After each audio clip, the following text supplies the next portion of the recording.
Kita lanjutkan membahas soal bagaimana nasib sepak bola Indonesia pasca sanksi dari FIFA. FIFA ini organisasi yang besar, lebih dahsyat anggotanya dibandingkan PBB. Pantesan gitu ya, kalau kita ngomongin FIFA tuh getaran itu beda gitu ya. Super body. Iya, super body banget. Kita punya hutang sama Pak Jeffrey. Komentar dari teman-teman di DPR, karena kan kalau bicara soal dukungan, pasti kan kita juga butuh dukungan yang juga sama kuatnya dari semua lini, termasuk teman-teman di DPR. Tina, sebenarnya kami di DPR, saya pribadi melihat bahwa kisruh sepak bola ini sebenarnya tidak ada hal yang sangat urgent. Muncul awal itu kan adanya BOPI yang menilai, adanya secara administrasi beberapa klub yang katanya tidak memenuhi syarat untuk ISL ini. Kemudian kami mengumpulkan mereka, kemudian berdiskusilah semua. Diambil keputusan bahwa oke, jalan semuanya sesuai dengan keputusan rapat RDPU, ada BOPI, ada Kemenpora di sana. 18 klub jalan semuanya. Secara administrasi yang belum memenuhi persyaratan, mereka diberikan kesempatan sampai setengah kompetisi, kemudian jika setengah kompetisi berakhir secara administrasi mereka belum selesai, maka klub-klub mana yang secara administrasi belum selesai itu memenuhi syarat itu maka tidak akan di stop. That's it. Itulah apa keputusan kita ditandatangani semuanya. Oke. Begitu kita keluar selesai, di media muncul bahwa oh itu kan keputusan DPR, bukan kami, katanya BOPI begitu. Loh, kita berpikir Undang-Undang MD3 mengatakan bahwa setiap keputusan yang ada di sana wajib untuk ditaati bersama. Kami merasa dilecehkan pertama. Oke, that's it, nggak apa, kita panggil lagi. Kemudian akhirnya muncul hanya 2 klub. Kumpulin lagi, jalan bareng-bareng, kemudian ada keputusan bahwa itu tidak boleh bertanding. Ini kan jadi aneh. Hal yang sepele yang sudah selesai jadi mentah lagi semuanya. Kami coba mengingatkan Pak Menteri. Saya katakan waktu itu saya pribadi, Pak Menteri, saya setuju dengan Pak Menteri.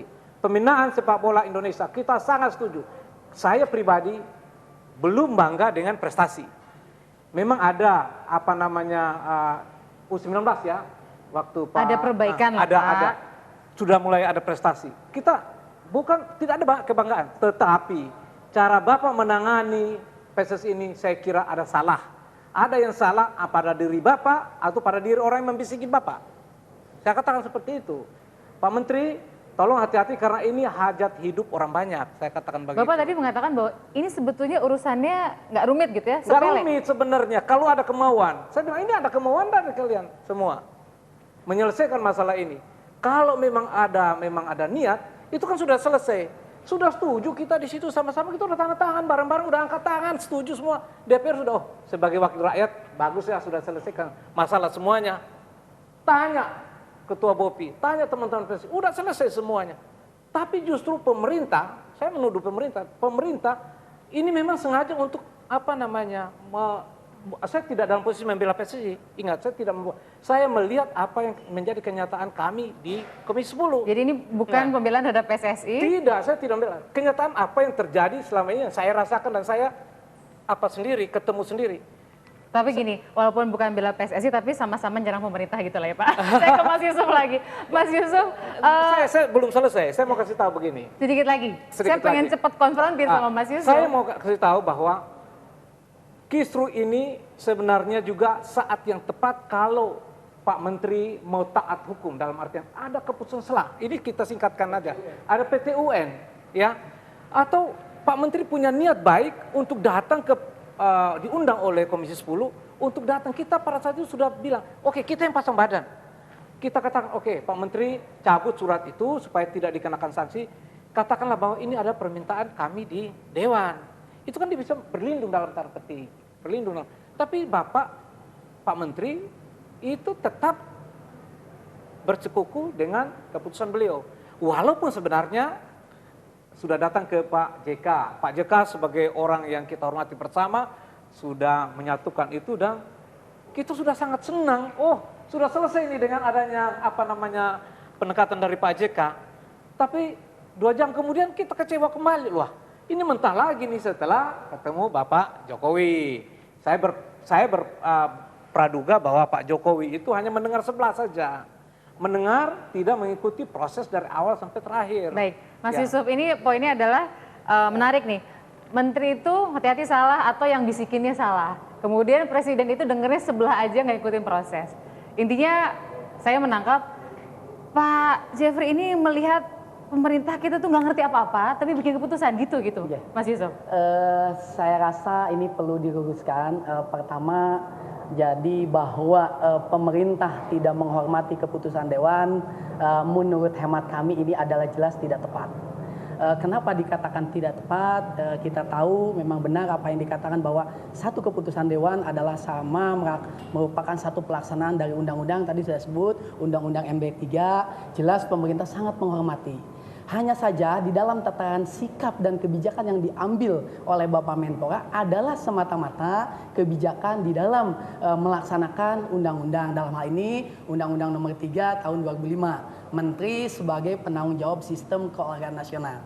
Terkait dengan peran, sebetulnya ini ke belakang sudah beberapa kali kita ulang-ulang, terkait peran dengan hubungannya yang menyebabkan bagaimana pelaksanaan verifikasi yang dilakukan oleh BOPI, ini adalah sesungguhnya merupakan satu kewenangan menteri di dalam melakukan pengawasan, pembinaan, dan pengendalian olahraga profesional. Nah, di pasal 37 jelas kalau kita nanti pulang, kita buka peraturan pemerintah nomor 16 itu menteri sedikit. Ini biar publik tidak ini dulu. Sedikit. Ini malah yang nggak baca yang sesat. Jadi kita sedikit menyampaikan intinya tadi mengomentari apa yang disampaikan beliau. Makanya Harus kita diluruskan. Enggak, kita baca. sepak bola ada aturannya. Justru ini kita Penerbangan baca punya aturan internasional, ruang Ya. internasional yang harus ditaati juga. Sama seperti sepak bola, ketika berkomitmen terhadap organisasi internasional namanya FIFA, itu ada aturannya. Dan verifikasi itu harus dilakukan oleh federasi atau affiliate league.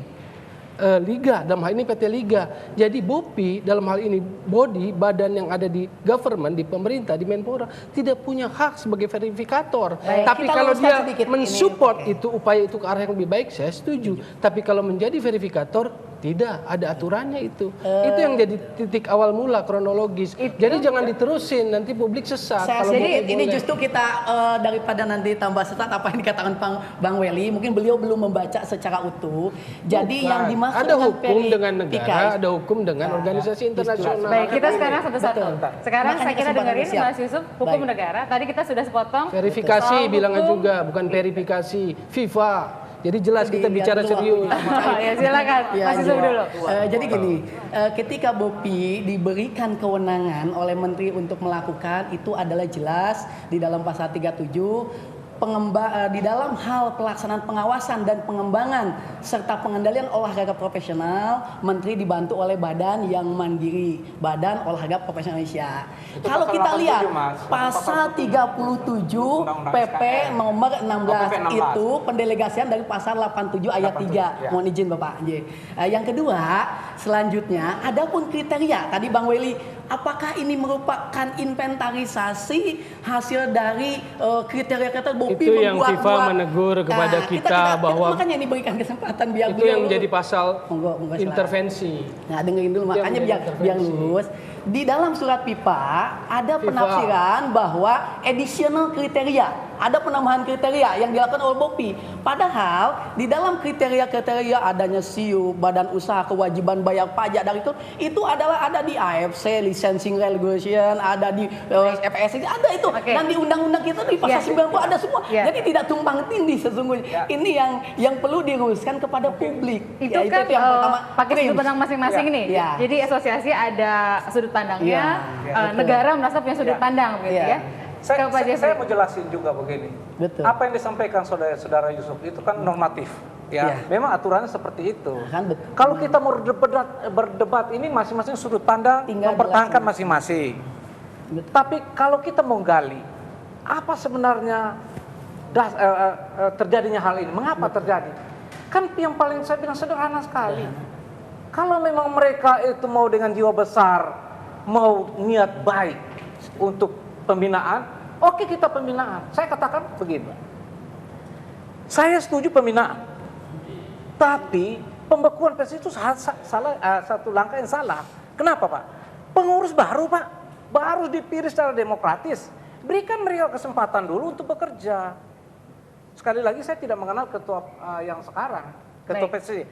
Berikan mereka kesempatan bekerja, kasih target mereka, kasih peringatan mereka sebagai wujud tugas pemerintah untuk pembinaan setuju. Bukan membinasakan seperti sekarang. Pak Jeffrey, Coach, Bung Toel dan Mas Yusuf, lagi-lagi kalau kita melihat ke belakang, ini ada perbedaan sudut pandang. Masing-masing punya sudut pandang, punya titik acuan, punya argumentasi masing-masing. Segmen berikutnya kita bicara, mau diapain dong kalau udah kayak begini gitu ya, kondisi para pemain gitu ya. Kita kira-kira kalau nunggu sampai sanksinya dicabut, harus bersabar berapa lama lagi kah Indonesia? Tergantung. Segmen selanjutnya, kami harap Anda tetap bersama kami dan memberikan komentar di ajistvmobile.com. Coach, menikmati aja Coach.